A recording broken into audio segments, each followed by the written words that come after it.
सभी दोस्तों को नमस्कार, जय हिंद। मनरेश सिंह आप सभी का यूट्यूब चैनल में स्वागत करता हूं। दोस्तों आज के वीडियो में हम UGC net public JRF unit 1 teaching aptitude यानी शिक्षण अभिक्षमता के लेक्चर नंबर 14 मूल्यांकन और मूल्यांकन की प्रविधियों के बारे में बात करेंगे। यह जो लेक्चर होगा आपके UGC net select PhD and assistant professor के एग्ज़ाम के लिए काफ़ी महत्वपूर्ण होगा।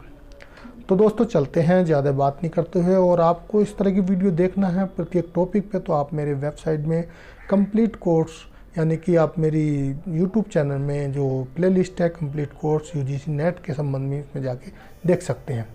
सबसे पहले मूल्यांकन पे थोड़ा सा बात कर लेते हैं। जब मूल्यांकन के बारे में बात आए तो मूल्यांकन वह प्रक्रिया है जिसके आधार पर हम किसी छात्र के ज्ञान का आकलन करते हैं। यानी कि जब स्टूडेंट के ज्ञान का आकलन करते हैं उसको मूल्यांकन कहते हैं।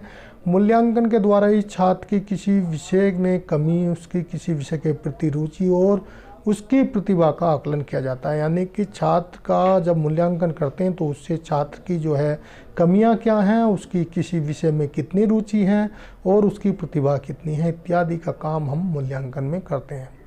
मूल्यांकन की कुछ परिभाषाएं दी गई हैं जो नंबर 1 पे है। क्विकलिंग एवं अन्ना के अनुसार मूल्यांकन की परिभाषा छात्रों के व्यवहार में विद्यालय द्वारा लाए गए परिवर्तन के विषय में प्रमाणों के संकलन और उसकी व्याख्या करने की प्रक्रिया ही मूल्यांकन है।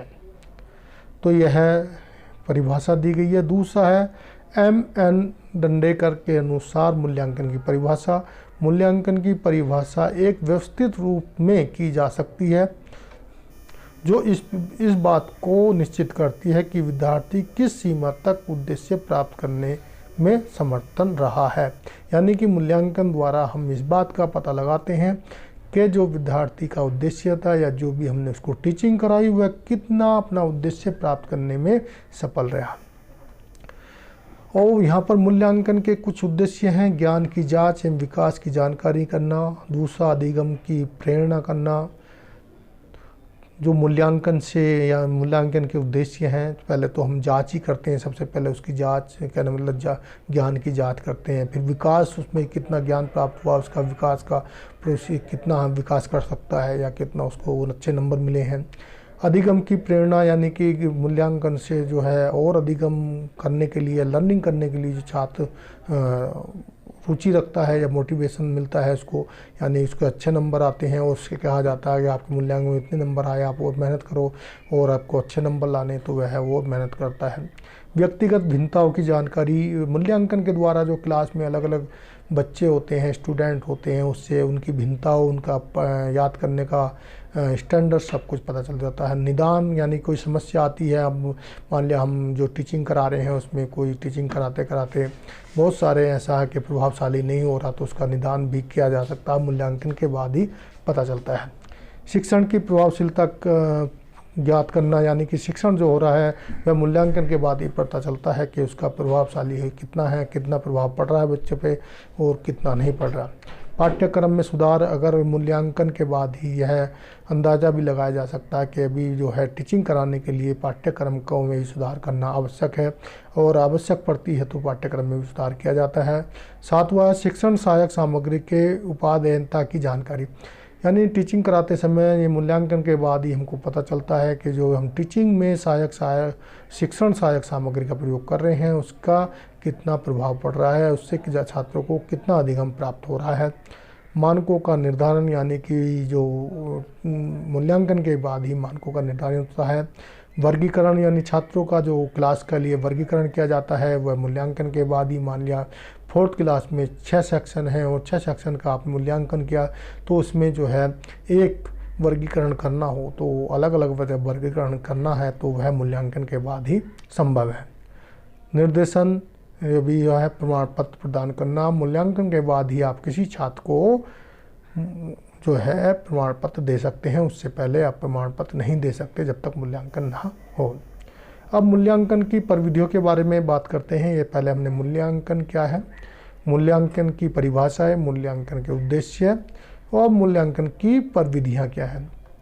तो मूल्यांकन की प्रविधियाँ जो हैं 2 प्रविधियाँ हैं, एक है गुणात्मक या व्यवहारात्मक प्रविधि या मेथड बोलते हैं, दूसरा परिणात्मक या सांख्यात्मक। गुणात्मक या व्यवहारात्मक में जो है, इसमें गुणात्मक मूल्यांकन में व्यवहारात्मक पहलू की जांच की जाती है।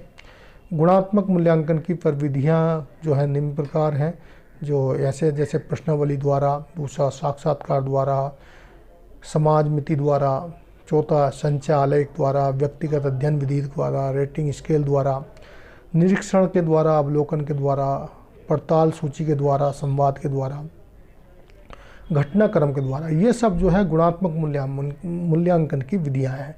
यानी कि 10-11 विधियां जो दी हैं, इनके द्वारा हम गुणात्मक मूल्यांकन करते हैं किसी का भी।